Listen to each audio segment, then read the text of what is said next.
In today's video, I will show you how to make a t-shirt yarn ball. To do this, you will need a t-shirt, scissors, ruler, seam ripper, and some sort of fabric marker to mark the t-shirt with.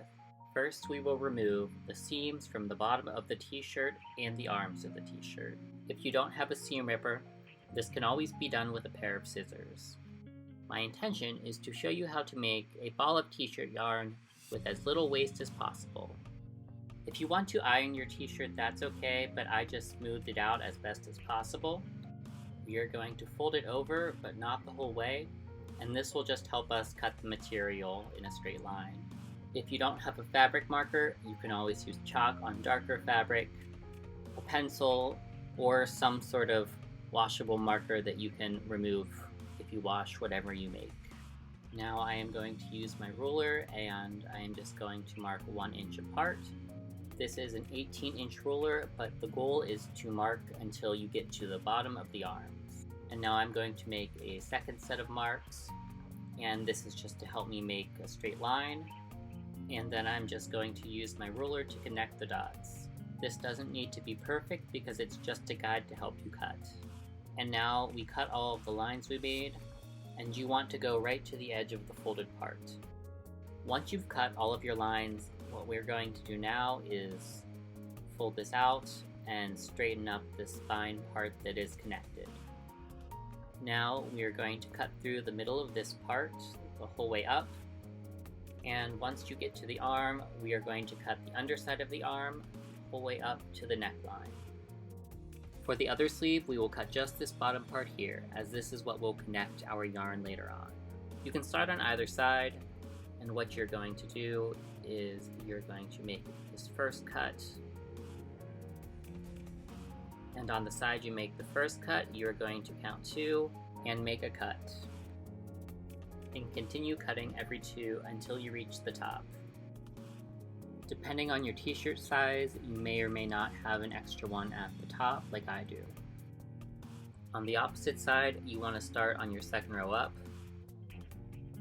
This will be the opposite of the first row we cut, so you will know it's right if it connects to that one.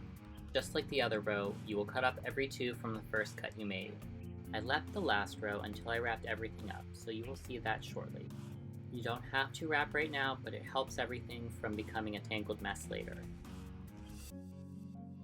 I could have cut this out earlier, but I just wanted to make sure it didn't interfere with the flow of the yarn. Now I used my ruler and tried to line it up with the straightest part of the bottom. Similar to the bottom of the t-shirt, we are just going to make lines the whole way across. Hopefully you can see my top line, but it's alright if it goes a little bit into the other half of the t-shirt. And now, similar to the bottom, we are just going to go back and forth and cut. We can't fold like we did for the first half because there is nothing connecting both sides. So for this one, you will just have to continue cutting up and down each line. I made starter cuts every 2 rows just so I did not mess up. When I started getting to the top where the t-shirt began to curve, I would cut off the excess at the end of the rows to make sure everything stayed as even as possible. Once I finished the first half of the top, I wrapped everything up and flattened out the second half. There is an extra line that I drew on accidentally, so you can ignore that. But now I am just going to cut straight across, and this will be the largest part we discard. I made my guides on the top half of the t-shirt like I did on the other half, and then I cut down to the final row. Because I am going to use this to crochet a rug, I'm not going to reinforce these seams. You can take them through your sewing machine or hand reinforce them if you need to for your project. This is all of the scrap I have after I finish. And that's all I have for this video. You can find more information about the Center for Creativity through any of our media links. Thank you for watching.